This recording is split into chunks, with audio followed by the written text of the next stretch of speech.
Good afternoon.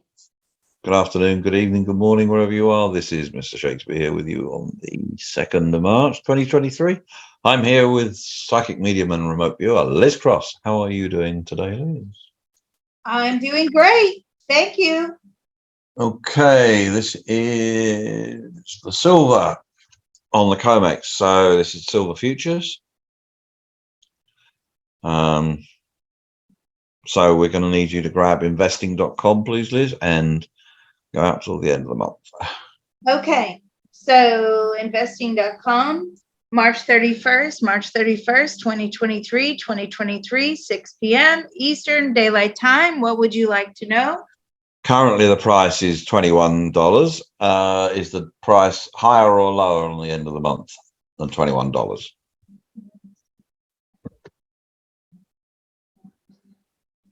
Lower. Okay. Which week has the highest price? The first, second, third, or fourth?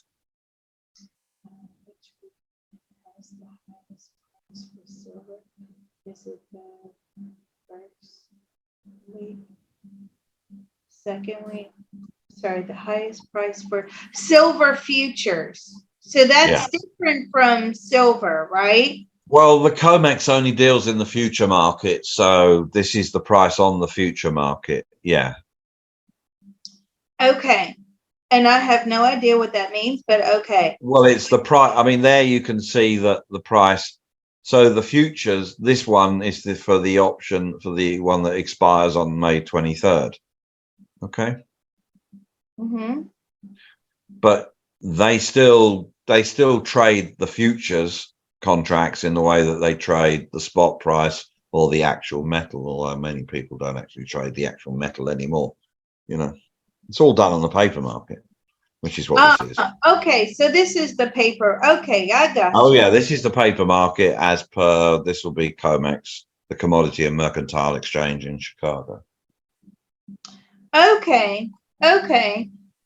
Is the price higher or lower than $21 at the end? It's lower.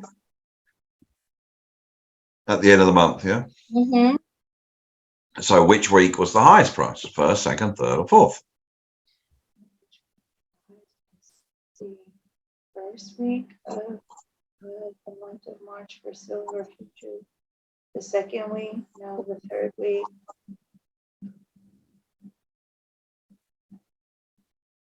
I don't think there's going to be too much fluctuation here. I really don't.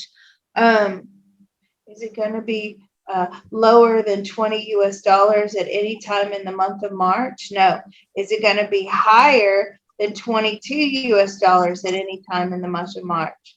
No. There's not a lot of fluctuation going on here. It's flat. It feels like it's going to stay in that $2 range.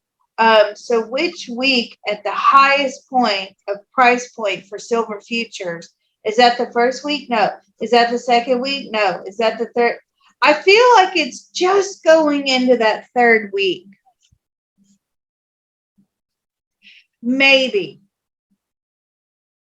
If you want to call it a high. Oh, God. Okay. So the transits end up on a positive, not much, 5 or 6 positive compared to minus 25 today by the end of the month. So there's more positive going on with the transits than negative. So overall this month. Yeah. I just don't feel like it's fluctuating much. I really don't. Yeah, that's interesting. Do you mean the energy or do you mean the price? Is it the price? Yeah, the price is not fluctuating. The energy is fluctuating. The energy is definitely, you know what I see for silver, and this may make sense to you and the listeners. I see silver as really trying to be pulled upwards, but something keeps, not energy, not anything astrological, something keeps pulling it down. I don't know what that means. Well, the price is controlled on the COMEX basically by the paper short and long sellers. So, many times the entire year production of silver has been bought and sold in one day, which is not possible other than if we're trading paper silver, which is what we're trading here. So if the let's put it this way, if the people who want the price to go higher want it to go higher, they can manipulate it higher. If they want to keep the price down of the physical, they can manipulate it downwards. They just sell off short contracts, which basically pushes the price down. They do it all the time. JP Morgan Chase, I think, is one of the largest custodians of the COMEX for silver, and they are reputed to be one of the main players who controls the price of silver. Mm. Mm. Wow. Well, that would make sense because that's what I feel. I feel like it's trying to go up, but something man-made, right? Not astrological, is pushing it down. That's what I feel. Everybody asks me, or not everybody, but a lot of people ask me all the time, silver's going to $600. I don't even know where they got this $600 from, but silver's going to $600. I just don't see that. Certainly not for the month of March. So, anyway, silver to be $600, one or two things would have had to happen. One, the physical and the paper market had to have broken. Two, complete financial Armageddon, complete collapse of everything. Yeah. They're not going to let that happen. I don't think that's going to happen. I don't think either of those are going to happen. You know what bothers me? And let me just say this on this video with silver. A lot of people have, understood that the trouble I've been having over the last couple of months, where you're at the mercy of these payment merchants, right? These merchants are, anyway, it's almost like controlling people on how they wish to spend their money. And it's really eye-opening because, we've got this new thing in the USA right now, which is like the $600 rule. So as soon as you accumulate $600 worth of, transactions on, Cash App, Venmo, Zelle, whatever it is, and I think even including your personal bank account where you're wiring, right? Things are being wired that's outside of the norm. They put a stop on it. You have to start answering questions, especially as a small business owner. You have to start answering questions as to what is it you're doing, and it's like, are we going to get 20, 30 years out where we've allowed ourselves to go to a cashless society?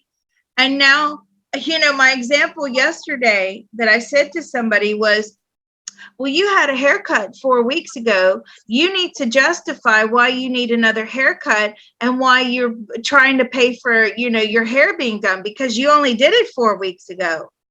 And that's where I feel like we're headed. I swear to God, I do. I feel like we're headed in that direction. Well, you only put gas in your car last week. Why do you need to put gas in your car again 2 days later? What is it you're doing that we don't know about? And that's what, if you're in the system, not talking about crypto, if you're in the system, that's what you're going to be up against. It's actually quite frightening.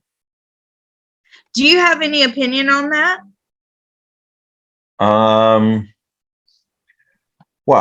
what you're describing is the holy grail of what they always want, which is control. And that's where we're They headed. preach freedom, but what they actually mean is control. So it's Orwellian doublespeak, peace is war, love is war, peace is war, and all this sort of thing. I mean, it's control. They want control. They don't like people doing what people might want to do. So there's always, everything they do is control. Why do you think we've got mobile phones, cell phones? That's control. It's the same thing. Facebook, control. Twitter, control. So everything, we're less free now than we were probably 20 or 30 years ago. Let's put it that way. Oh, absolutely. And then Absolutely. we were less free then than we were 20 or 30 years before that. All we're good for is fighting their stupid, pointless wars, which, it would be easier if they just fought themselves, But it really is alarming, because if you think, look, I'm not saying today, but say 40, 50 years down the line, right? They don't want you using petrol vehicles, gas powered vehicles, unleaded, whatever. And they could even, if you have to pay to charge your car, right? So say they make you put in your debit card to charge your car. This is the level of control we're getting to. Why do you need to charge your car again? Where were you going? Why must you wait a minute? That car has a lifespan, that battery, of 300 miles. You mean to tell us that you have driven more than 300 miles in 2 days? It's very alarming. And because the banks, you're forced then, right? You're not forced. So you can't control your own money. You think you're controlling your own money, but you're not. You're forced to put in electronic deposit into a bank, right? And that bank, because they're getting better and better at this all the time, they're reporting every transaction that you're doing, right? Now, if they really wanted to put an environmental spin on this, which they will, because that's how, when we probed out that they will get this, massive level of control through environmental standards, well, wait a minute. Why are you buying red meat at the grocery store? Because you already had your quota of red meat this month. Or, or chicken or fish. There's overfishing. You've already had your quota. This is very alarming.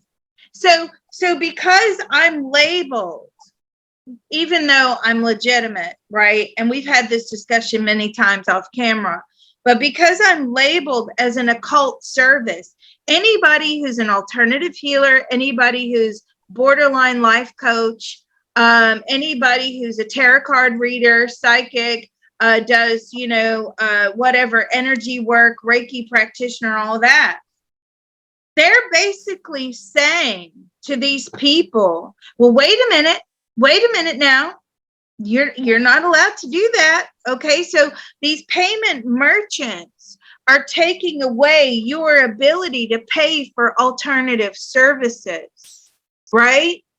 Because it's in the USA, not so much around the other parts of the world, but certainly in the USA, it's labeled as an occult service.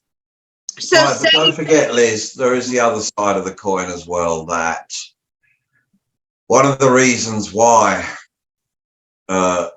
what you do and people like you get problems with the payment processing system is because historically there has been so many scammers. Yeah. Oh yeah.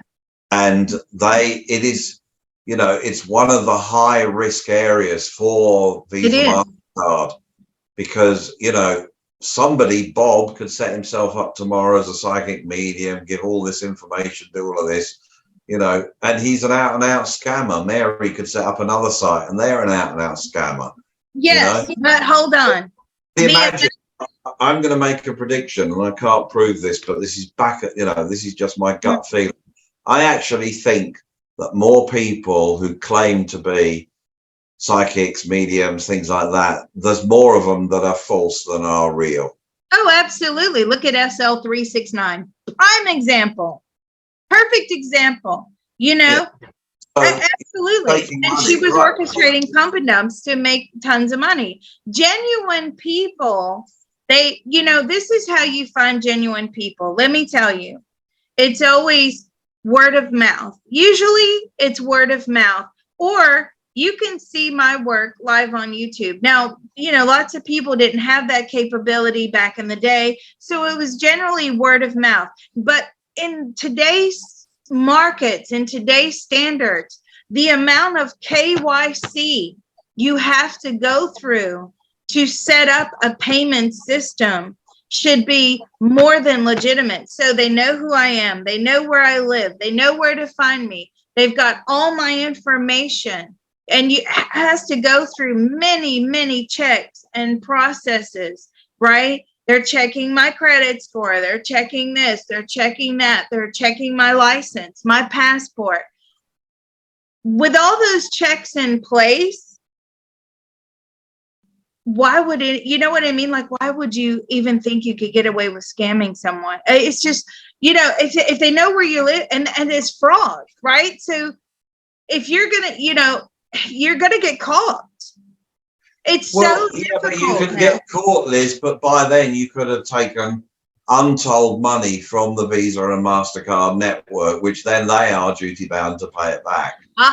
Yes. Under consumer credit protection laws and everything, you have a recall on the credit card company. And so they have actuaries, they have people working this out for every particular classification, business classification. They have a risk analysis against it. There are the rock solid ones, which, you know, represent very low risk to them. And then they have the right out there. And what you do is, you know, from their perspective, is right out there. You are in a very, very high risk category, which is why I have been saying to you for a long time, just take cryptos. Yeah, no, you're right. But now with this new law in, as soon as you hit the $600 threshold, that's it. They're tracking you. And they're not. It's down to you to self-declare because they don't know. So, and I know you don't avoid paying taxes. No, I don't. But the payment platforms are the ones who are being the police now. So say you're selling your handmade jewelry, right? And people are buying pieces of that jewelry on Venmo. And say you're at a fair or whatever, and you're selling a lot of jewelry and they're Venmoing you the money. Okay, guess what Venmo are going to do? They're going to lock up your account. Okay, Square, any of these things. And at that point, you now have to write War and Peace. And I am not kidding when I say this. You have to write War and Peace of why you are receiving payments through your payment platform. Okay. And you're having, you know, it can't be as simple as I made handmade jewelry and I took it to a fair and somebody is, you know, is paying you money anymore. It has to be, well, where's your company? Where's your tax? Where's this? Where's that? Blah, blah. They've put the onus, they've put the burden on the merchants. And so the government doesn't have to police you, right? The merchants are doing the jobs for them. So what I'm saying is, I can see now and the reason the merchants have to do the job for them is because they're bound by law. They have to, or they're going to be taken out of operation. They want to make money, so they want to stay in business, so they're going to lock up your account. Okay. But going further out into the future, 40 or 50 years, I think we're going to have to justify why we are spending our money on the things that we are choosing to spend them on, right? Well, wait a minute, you bought, you know, organic food. And why are you able to buy organic food and yet Joe Bloggs down the street can't buy organic food, right? Or, you know, I think that's where we're going. I really do. I believe that's where we're going. So all this, govern cryptos, make cryptos accessible. I don't think cryptos should be included within the banking system, because all they're going to do is just destroy what little bit of freedom people have. If you have a Coinbase account, if you have and it's the same thing over here, a Binance account, whatever it is, and you're getting lots and lots of, transactions in, and then you go to cash out, right? And you're cashing out more than a certain amount, they lock up your account. Well, wait a minute. We need to know where you got all this money from. That's what I mean. All this electronic tracking, I think in the future is going to prevent us from being able to spend our money the way we want to spend our money. And with this manipulation of the silver futures, when I looked into the chart, I could feel it. It wants to go. It wants to take off. It wants to be really valuable. But something was definitely pulling it down. So it doesn't surprise me.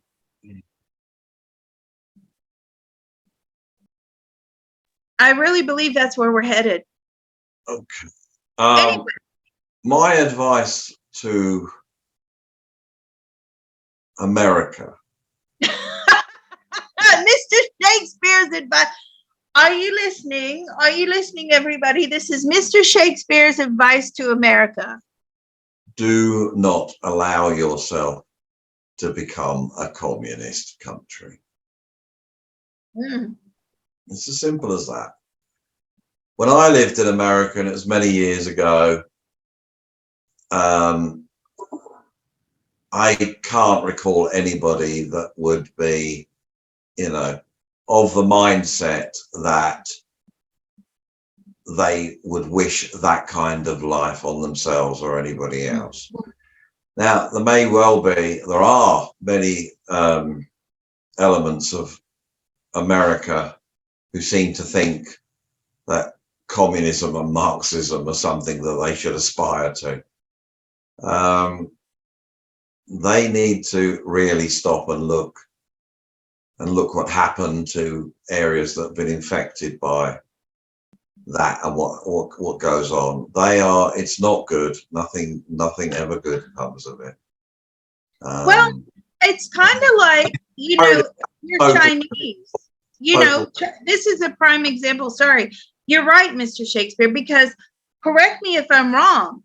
If you're Chinese and you have money and you're trying to purchase things outside of China, they put a stop on how much you're allowed to take out of the country. So you're not allowed to spend something, buy something, if you want to buy a house in LA. And the reason I say this is because $1 million listing, right? Whenever there's a Chinese buyer, they know they have to filter the money slowly in order to purchase the house, because you're not allowed to this is where we're heading, people. Well, don't forget the yuan is not convertible on the international stage, so it's a closed currency, a bit like the Russian ruble as well.